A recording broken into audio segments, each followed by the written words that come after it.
प्रणाम भगवान। ओम श्री गुरुवे नमः। ओम ब्रह्मानंदं परम सुखदं केवलं ज्ञानमूर्तिं द्वन्द्वातीतं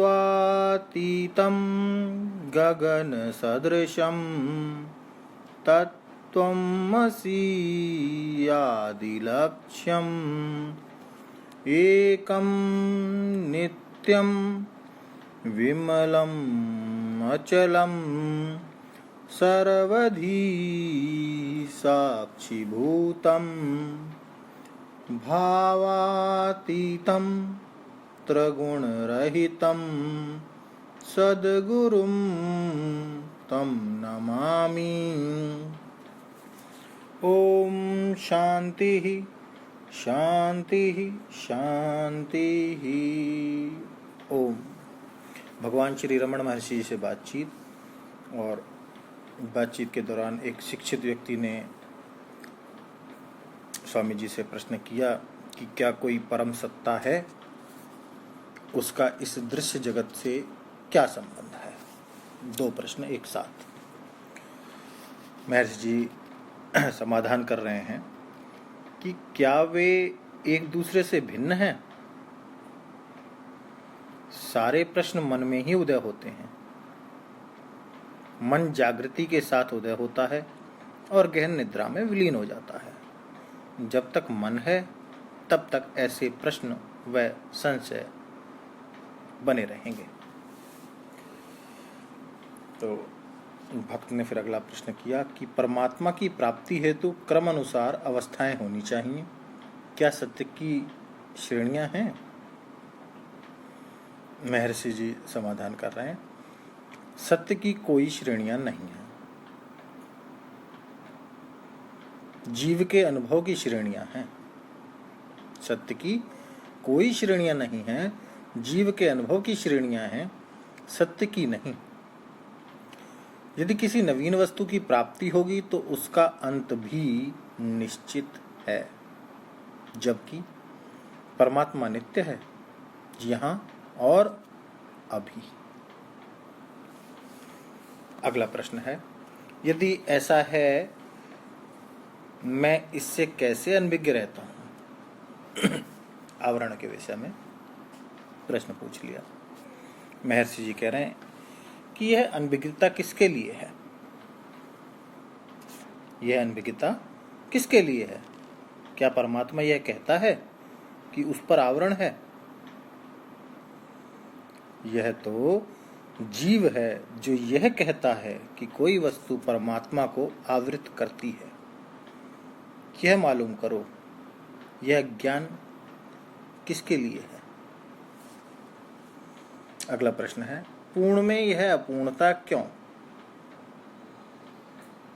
पूर्ण में यह अपूर्णता क्यों, अर्थात परमात्मा सापेक्ष कैसे बना। यह प्रश्न कर दिया, और महर्षि जी इसका समाधान कर रहे हैं कि यह सापेक्षता किसके लिए है, यह अपूर्णता किसके लिए है। महर्षि जी ने पूछा, भाई ये सापेक्षता किसके लिए है और यह अपूर्णता किसके लिए है। परमात्मा अपूर्ण नहीं है और प्रश्न नहीं कर सकता है, जड़ भी प्रश्न नहीं कर सकता। दोनों के मध्य कोई उदय हो गया है जो यह प्रश्न करता है तथा ये संशय अनुभव करता है कि वह कौन है। क्या वह यह है जो अभी उदय हुआ है, अथवा यह वह है जो नित्य है। पूर्ण होकर तुम स्वयं को अपूर्ण क्यों समझते हो भाई। सर्व धर्मों की यही शिक्षा है, अनुभव कुछ भी हो, अनुभव करता एक एवं वही है। मैं पूर्ण हूं, निद्रा में अनेकता नहीं है। यह पूर्णता का द्योतक है। भक्त ने फिर अगला प्रश्न रख दिया कि मैं पूर्ण होकर उसका अनुभव क्यों नहीं करता? स्वामी जी, मैं पूर्ण होकर उसका अनुभव क्यों नहीं करता? तो महर्षि जी कह रहे हैं, गहन निद्रा में भी अपूर्णता का अनुभव नहीं होता, जबकि सुषुप्ति का मैं पूर्ण है, तो जागृति का मैं क्यों अपूर्णता अनुभव करता है? कारण यह है कि अपूर्णता अनुभव करने वाला कृत्रिम उत्पन्न हुआ है, जो अनंत से भिन्न हो गया है, ईश्वर से जिसका वियोग हो गया है। तो भक्त ने अगला प्रश्न कर दिया कि मैं तीनों अवस्थाओं में मैं वही हूं, मैं तीनों अवस्थाओं में वही हूं। क्या अहंकार ने मुझे ग्रसित कर लिया अथवा मैं स्वयं इसमें उलझ गया हूं?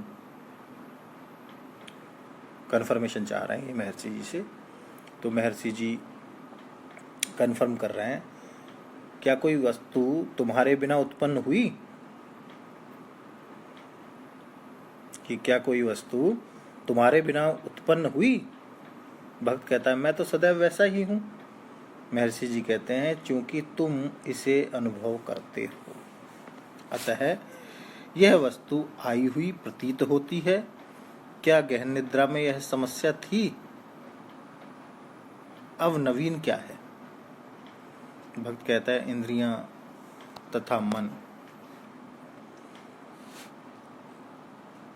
तो महर्षि जी कहते हैं, ये कौन कह रहा है? क्या यह सोने वाला कह रहा है? यदि ऐसा है तो वह गहन निद्रा में भी यह प्रश्न कर सकता था। जो निद्रित था वह नियंत्रण में नहीं रहा। कृत्रिम ने उत्पन्न होकर अपने आप को भिन्न कर दिया है तथा अब वही बोल रहा है। क्या नित्य तथा पूर्ण के बिना कोई नवीन वस्तु उत्पन्न हो सकती है? इस तरह का विवाद भी स्वयं शाश्वत है, इसमें मत उलझो। अंतर्मुखी होकर इन सब का अंत कर दो। वाद विवाद का कभी अंत नहीं होता। अब भक्त कहता है कि स्वामी जी मुझ पर कृपा कर दो, और मैं वाद विवाद करने नहीं आया हूँ। अब स्वामी जी उस पर कृपा बरसाएंगे अगले सत्संग में। इसको लेते हैं भगवान। ओम शांति ही शांति ही शांति। प्रणाम भगवान।